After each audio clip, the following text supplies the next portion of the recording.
Здраво, добре дојде на новата епизода на мојот подкаст. Ова е епизода која што е инспирирана од нешто кое што баш во моментов го живеам и доста го работам, но доколку ве интересира повеќе оваа тема, тогаш првата епизода на мојот подкаст е надолго, на широко, баш на оваа тема, доста објаснато околу критериуми, стандарди и така натаму, а денес ќе се насочам околу некои кратки, можеби малку побрзи вежби, како, ама баш ич да не ти ја гајле што мислат другите. Добре дојде во оваа епизода и знаеш дека јас сум Милена, сум психолог, сум психотерапевт и сакала или не кела, многу работам на оваа тема со моите клиенти, особено во групните програми, особено на асертивна, на така некои, ајде да речем, или особено можеби со претприемачките со кои што работам, затоа што едноставно што мислат другите е можеби една од најголемите препреки за успех кои што се јавуваат. И знам дека кога го почнував, односно кога планирав да го почнам подкастот, затоа што подкастот не е спонзориран, не е во видео форма, не е во некое совршено светло, не знам каков микрофон, не знам каков звук, чисти така натаму, ниту пак јас сум кој знае како наместена и слично, буквално седам на работното биро, имам пред мене микрофон, се вртам, мрдам, удирам во микрофонот, богу мафтам со раце кога зборувам и дефинитивно не перфекционизам е изваден, меѓутоа памтам дека многу долго време сакав да направам подкаст, а најголемата препрека, односно кога дознав која е најголемата препрека, сватев дека тоа е стравот што ќе кажат другите, особено тогаш во тој период ми беше што ќе кажат другите колеги, зашто јас вака зборувам толку многу отворено за ова, па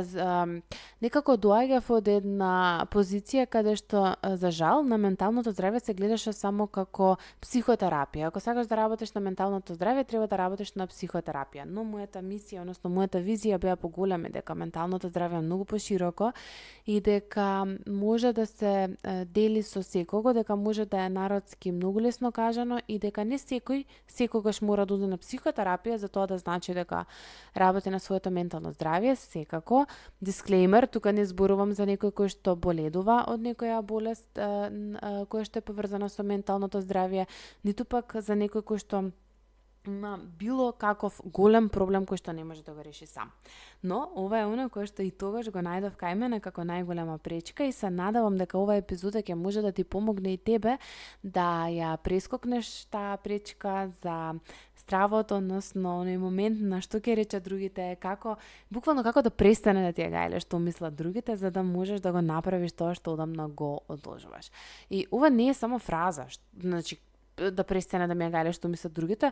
туку буквално е ослободување кога ќе престане да ти ја гајле и најчесто е баш оној клуч што многумина ја отвараат вратата кон животот што секогаш го сакале, но не смееле да го живеат. Значи, не знам, замисли утре е сабота, сакаш да си облечеш нешто што ти стои одлично, ама си го купила пред 2 години, никогаш не си го облекла, зошто? Затоа што можеби ти се појавиле мисли како што ќе каже тетка ми, што ќе каже мајка ми, што ќе каже партнерот, што ќе кажат колешките, како ќе кажат дека изгледам не знам како клоун или дека е премногу кратко или дека е премногу долго и така натаму и на крај повторно одиш со твојата безбедна опција, си облакаш црно, пак и си велиш окей, вака никој нема да ме види, вака нема да коментираат. Ама знаеш што? Никој не те не забележал затоа што секој си бил зафатен со себе си. И ова е една голема вистина што мислам дека мора да ја впиеме во нашиот мозок, а тоа е дека никој не мисли на вас толку колку што вие мислите дека мислат, затоа што и научно е докажано. Сите професори, сите научници, буквално кога прават експерименти, особено има еден интересен експеримент, Spotlight ефект се вика, каде што студенти носеле мајца со срамен принт, например, не знам, некој лик од Барни, и потоа ги прашувале колку луѓе мислите дека забележале и тие, например, процениле, не знам, 50-60% и така натаму, но резултатот реалниот бил само 23%. Значи, ние имаме тенденција да преувеличуваме за 200 до 300% колку сме ние во центарот на туѓото внимание. И ова некогаш е и тешко да се некако прими, затоа што тука па се соочуваме со еден момент дека не сме центар на светот, не другите не мислат толку многу на нас колку што ние мислиме дека мислат, не сме им важни на другите луѓе и буквално може да не џвакаат како мастика во уста неколку дена ако се случи некаков скандал, ама тоа ќе биде 2 до 3 дена максимум и потоа се заборава, како што се забораваат и сите големи трагедии. Колку од вас сега ја памтите, не знам, убиството на Вања, колку од вас сега го памтите Кочани? Буквално и Кочани се заборави, што еве не беше и толку многу одамна, или колку од вас, не знам, памтите убиството на Росица? Значи, или прегазувањето на Фросина. Значи, тоа се некои работи кои што се зборуваат неколку дена, една недела, зависи колку време трае и потоа се забораваат. Секој си сами од себе си се гледа како центар на своето внимание. Луѓето немаат капацитети, немаат време да мислат на нас и исто така мислам дека беше во 2024 година отприлика пред 2 години, имаше еден многу интересен експеримент кој што го видов на социјалните мрежи, кај што ставаат филтри. И буквално, значи, со селфиња, со филтри и така натаму, но резултатите кои што се гледаат е дека ние мислиме дека сме во фокус на внимание, да речеме околу 74% од времето, а реалноста е дека сме многу, дури и под 20%. Односно, тоа значи дека 80% од стравот што го ние чувствуваме е чиста фантазија. Значи, нешто што буквално не постои, имагинарно. И тоа го имате во таа епизода, првата епизода на мојот подкаст, и на секој му ја препорачувам, дури може да се прочита на мојот вебсайт. Меѓутоа, ако почнеме да одиме еден чекор малку подлабоко, зошто воопшто ни е гајле? Затоа што сме програмирани ние еволуцијски, затоа што пред 50.000 години ако племето те изфрли од групата, најверојатно веќе си мртов, не можеш да преживееш, не можеш да се спасиш, не можеш да се одбраниш од различни зверки, болести, змии, тигри, лавови, џунгла, значи инсекти, се што постои нели во просторот каде што живееш, како што би можел доколку си племенет во племето. И на пример денес ако некој комшија те гледа чудно, ти ќе си продолжиш да си бидеш жив и здрав, ама мозокот се уште мисли дека ќе те прогонува, дека може да те убие или дека можеш да умреш. И ова е важно да се знае, нели, од каде доаѓа тој страв, зошто сме така програмирани. И да, не е едноставно, нели, доколку си изфрлен, отврен, но сепак денешното време изгледа доста поинаку и време е да се адаптираме и да се повеќе и повеќе критичкото размислување го активираме, така што стравот е стар, светот е нов и време е да си го ажурираме софтверот. Сакам да ви дадам неколку конкретни алатки кои што и јас лично ги користам и секогаш ги давам и на моите клиенти, буквално знаат да го сменат животот и во буквална смисла да го сменат животот. Постои нешто што е најлесно, а тоа е правилото 5-5-5. Пред да се грижите за нешто, пред да направите нешто, пред да ве фати оне буквално огромен стрес, да го направам ова или да не го направам ова, или па некако гледате дека ве кочи, прашајте се. Како оди ова правило? Дали ова ќе ми биде важно за 5 минути, дали ќе ми биде важно за 5 месеци и дали ќе ми биде важно за 5 години? Доколку одговорот е не, особено на последните 2, веднаш пуштете го. Значи, ова е нешто кое што е најослободувачки, затоа што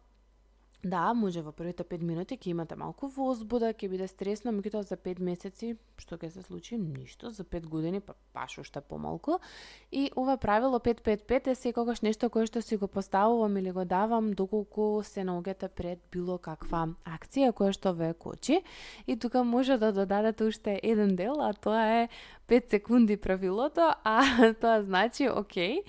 штом нема да ми важи за последните 2, тогаш сега имам само 5 секунди за да го објавам, облечам, направам, јавам, кренам, нели или било што, тоа кое што го одложувам.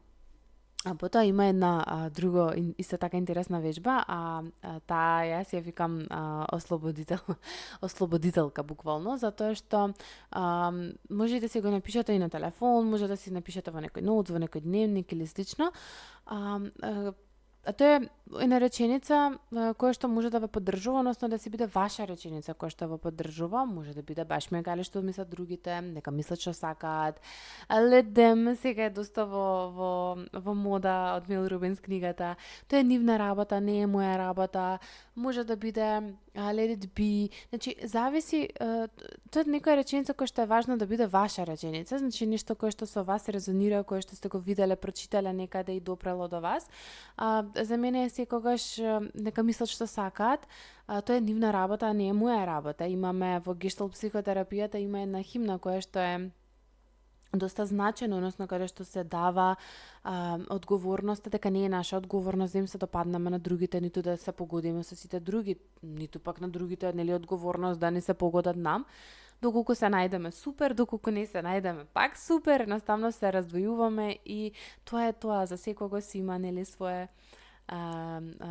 човек кој што ќе одговара. И ова е нешто кое што може да си го читате постојано, да го гледате, може да ви стане автоматски, може да си е во некој фолдер, да е нешто кое што постојано ќе ве потсетува, може да е ливче кое што ќе е некаде залепено, за да може да ви биде поддршка, особено доколку се наоѓате во некој период кога срамот гори, односно срамот е некако малку изразен. И тука одам до една трета вежба, а тоа е како да го изгорите срамот, така што секој ден пробајте да одреден период, нели секој ден не мора баш 365 дена, меѓутоа се почесто направете нешто мало што би ве засрамило, на пример пред 15 години. Или пак кога би биле мало девојче. Например, не знам, танцувајте во лифт или на улица, прашајте некој непознат човек нешто за, не знам, колку е часот. Ова може да звучи смешно, ама колку мина од вас се срама да прашаат некој за насока или да прашаат нешто кај се наоѓа или да прашаат некој доколку се изгубиле или да споделат нешто. Ќе се изненадите и верувам дека многу од вас кои што слушате сте на тоа место да чекај, срам ми е да не се јавам, да не прашам, да не кренам, да не кажам. Тоа е нешто кое што многу ми не го носат. Носите некоја капа што ви е супер кул, али не е за тука, звучи чудно, баш е чудна. Облечете нешто што е надвор од вашата комфортна зона и ќе видите како после 2-3 недели стравот буквално ќе почне да се топи, бидејќи ќе го доживеете на дело тоа дека нема страшни реакции, дека нема кој знае какви реакции од страна, дека другите едноставно секој да си брзаат, секој си го гледа своето, никој нема толку многу да застане и да се заморува со вас. И постои тука и штена техника, а тоа е кога ќе помислите што ако ме осудат, веднаш прашајте се, тогаш кога ме осудија, што се случи? Во 99% случаите ништо страшно. И ќе видите дека тогаш кога ништо не се случило и доста знае да помага, односно враќајте се и повекувајте се на старото искуство, што е оно кое што претходно се случило. И може да гледате на овие мисли како облаци, односно мислењето на другите е како облак, доаѓа, поминува, не може да ме допре ако јас не му дозволам. И затоа кога ќе слушнете коментар, баш визуализирајте си го како облак што лебди горе и исчезнува. Не може да ве допре доколку не дозволите. Добро, некои работи на вистина знаат да остават дожд, да бидат малку потешки, да удри па некој гром, но ако не дозволите, нема ништо да се случи, доаѓа, поминува и тоа е тоа. И нешто кое што ми е доста важно да го споделам, а тоа е дека додека скролате, додека гледате совршени слики, животи и се споредувате, ако пробате неколку дена да бидете без Инстаграм и ТикТок или ако гледате, ако го наместите алгоритма да ви покажува што по реални работи, што по некако едноставно да го смените фокусот на оно што го смените и да имате да имате и некој кој што баш визуелно има прекрасни совршени слики, кој што објавува доста убави работи и да гледате некој кој што е понесовршен, кој што го објавува хаосот, кој што нема филтри така натаму. И едното и другото се добри, едното инспирира, другото поврзува, значи со сета свесност дека двете треба да постојат, дека двете се многу убави, дека двете се реални и вистински, затоа што ние многу често влегуваме види како покажува совршен живот, па не е така и слично, меѓутоа никој не покажува совршен живот, ние така го перцепираме во моментот, бидејќи гледаме слика, а не гледаме широката слика, односно широкиот живот. И тоа е природно и нормално, но од друга страна, дури не тој што објавува не кажува дека се му е совршено или дека се му е убаво, туку едноставно визуелно е многу убаво подкрепен. Јас често сум и во контакт со такви личности кои што навистина дома има прекрасно, кои што навистина поголем дел од времето има многу чисто и средено, кои што навистина има домови, куќи, изглед баш така како што го представуваат, нема ништо лажно представено. Тоа едноставно се во таква фаза во животот кога работите им се на тој начин средени и тоа не значи дека немаат проблеми, тоа не значи дека немаат предизвици, меѓутоа ги поминуваат со леснотија и тоа е дел од нив и тоа не значи дека треба да биде дел од сите. И сакам ова да го знаете затоа што многу често ме слушаат и тие, нели, од другата страна кои што ги имаат тие убави, да речам, убави периоди животни, убави слики, убав живот и многу е важно да само затоа што некој мисли или ќе ги осуди дека лажат, дека живеат совршено, дека треба да престанат. Затоа што многу често сум се нашла и во таква ситуација да некој сака да престане за да не биде како па да не мислат дека многу ми е добро. И затоа, доколку имате некој ваков баш на преблавувачки период, направете детокс. Вклучете критичко размислување. Повторно ќе кажам, ако јас не се осудувам себе си, никој друг не може да ме повреди. Затоа што секој секогаш за се може да има мислење, секој секогаш за се може да биде тригериран. Дали покажуваш едно, дали покажуваш друго, дали ти е вака или така, навистина може да биде осудувачки и различно или да не биде доволно добро. Еве јас баш пред некое време ми излегува мемориз во телефонот и ми излегува слики од пред неколку години и сватив колку ми било чисто дома и колку ми било средено и колку ми било се перфектно и колку цвеќе сум имала и колку колку убави ми биле сликите, мислам, тогаш во тој момент кога сум ги сликала ме делувале несовршено, не ми биле доволно добри, не ми биле убави, не сум ги објавувала, сум мислела дека може многу подобро. И сега кога ќе се споредам со 3 деца и како ми изгледа хаосот и колку некои работи ги заборавам, една недела не ги забележувам дека стојат на тоа место,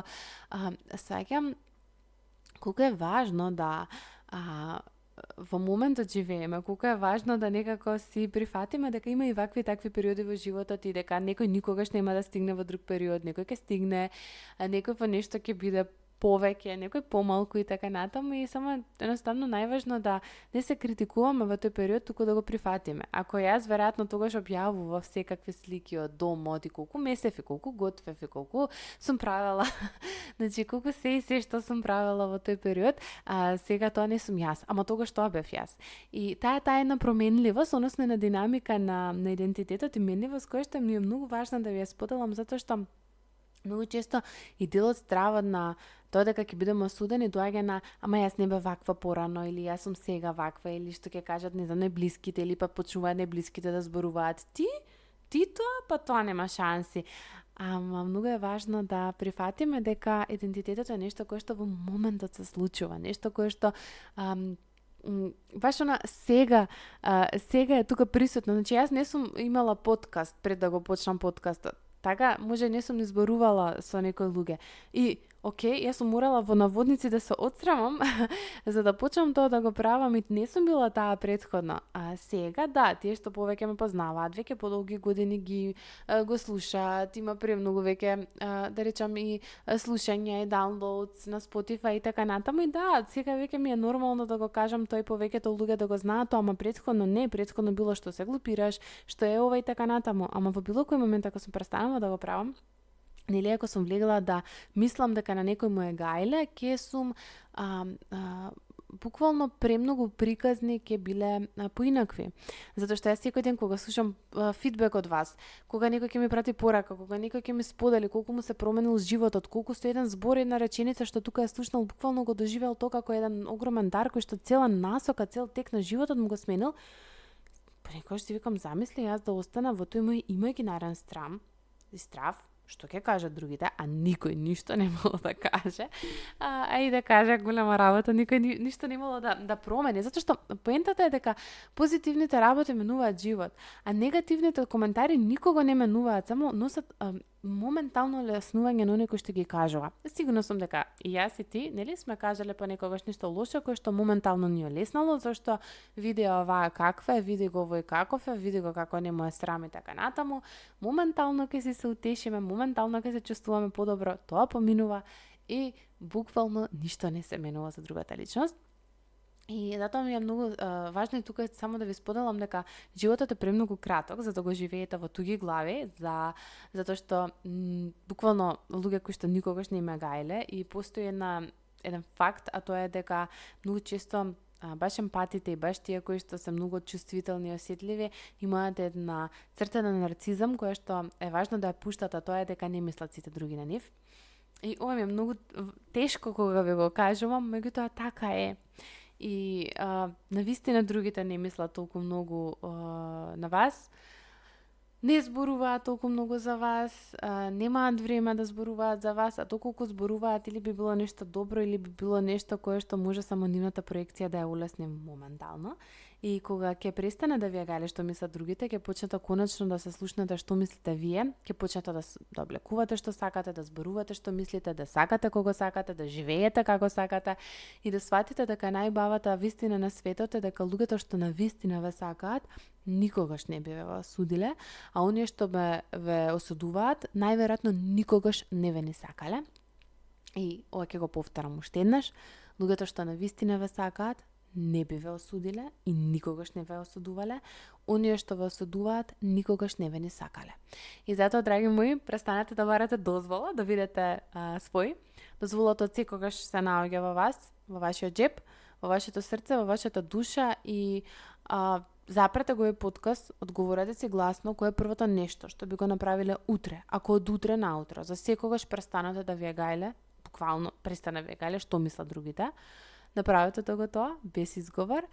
и пишете ми како сте и што е оно што сте го направиле. Прослушајте и таа прва епизода на мојот подкаст доколку ја имате заборавено, доколку некаде ви останала во позадина или многу удобно слушана, затоа што таму многу повеќе психолошки во позадината зборувам и за стравот, всушност и од нашето лично мислење до доверувањето. Таму имам доста длабоко навлезено, не толку површно како денес и најверојатно таа и ова кога ќе ги преслушате ќе можете да одите напред и да направите реално една малце поголема промена во вашиот живот.